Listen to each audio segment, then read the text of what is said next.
2500% from the current price level will be just a warm up, because if you scan through the charts, you can see similar patterns emerging. So if you compare that with the pattern of 2016-2017, you can see a lot of price action being rhymed. You can change it to different time scale like this.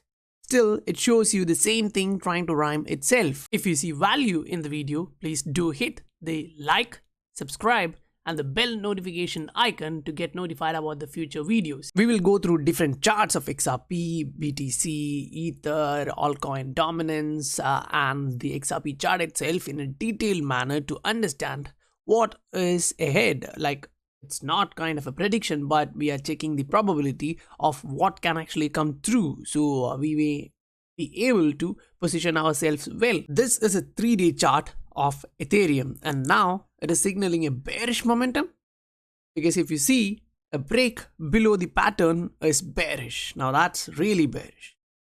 If you look at the BTC chart, it's showing you a difference in the same 3-day chart. It is finding support around that high 3000 levels, so a potential bounce back may take it near to 9000 level. Now yes, it may be not a direct pump, it'll be a slow grind up, retesting all those support area.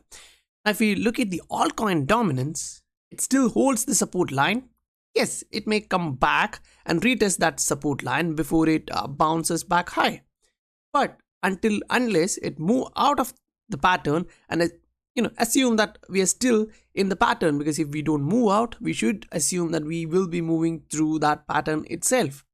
Now looking back at XRP chart and thinking about its chances to dive to 8 cents or 6 cents, as most of them considers now based on the long-term support resistance zones, we should not forget that this support line here, the green one, is still holding.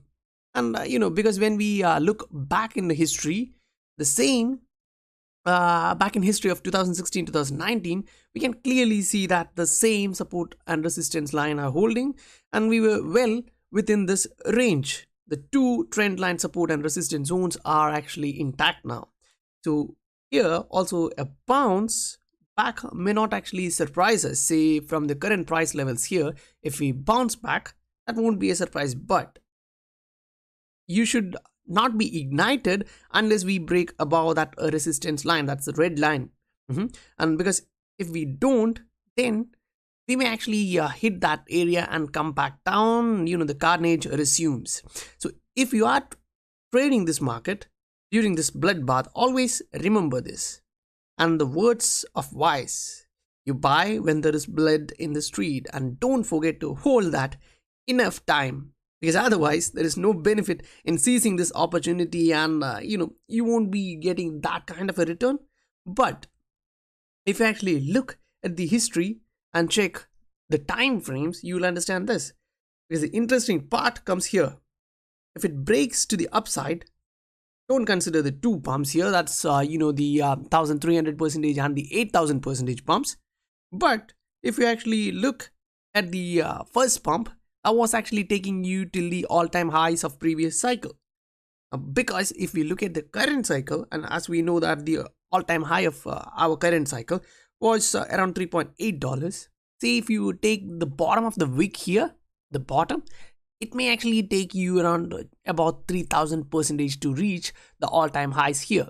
But if you consider where we are now, the 0.144 area, then from there to the top, it will actually take you around 2500, just about 2500%. Now, why we are actually looking at the previous history of 2016-2017?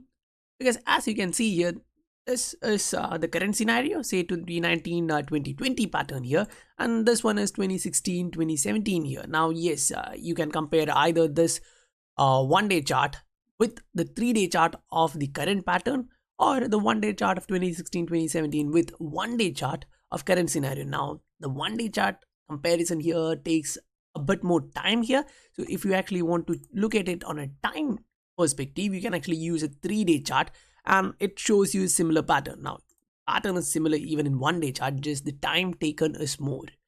So I think we'll go with the 3-day chart with the 1-day chart. So you can see this particular range here, the chart was actually moving like this in the channel. Then it broke below the channel, retested that area and moved to the downside until it found a support there. So if you look back, you can see similar thing. Now yes, the price fluctuation is different, but the pattern is similar. We moved inside the channel, we broke below the channel. If you extend the line, we broke below the channel, kind of retested that here, and then moved down until we found a horizontal support and consolidated a bit there. Now looking back, from there we kind of made a rounded top here. You can see a rounded top here, and the same was actually followed here. A rounded top was here. Now that's 1 day chart. If you look at 3-day chart, you can see the same rounded top there. Now in that, after that rounded top, what you have to see is the bottom of the rounded top come somewhere around the support line of when you connect this support here in a rounded bottom area. Now that is not an exact channel, but it is actually following that pattern. Now in the 1 day chart, it is more clear there. You get that support in 1, 2, and when you extend this, you get the 3 here. That was kind of a bouncing area here for this time. And when you look at the last time, it was also similar bounce point, but it moved back to that resistance line, resistance trend line. Then it came back below that. Now, the thing to be noticed here is if it is to come back down here, then maybe this is the comeback down and hitting a new bottom.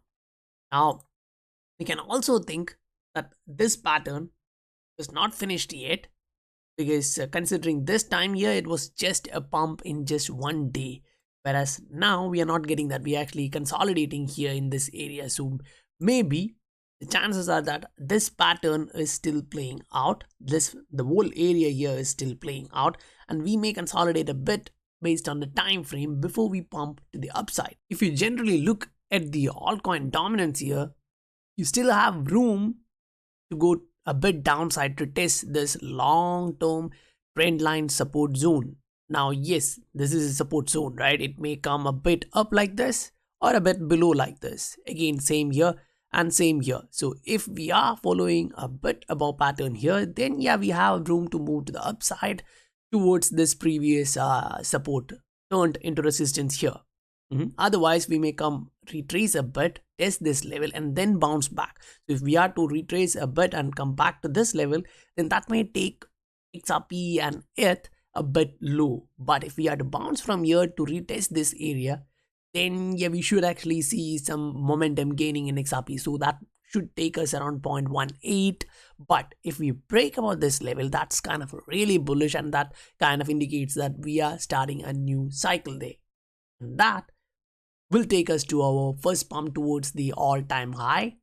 I don't think it will be a slow grind up from there, but looking at the history, it shows you that towards the all-time high, it may be a pump, then a consolidation, and then another move upside. If you guys recognize value from this video, please do like, subscribe, and press the bell notification icon.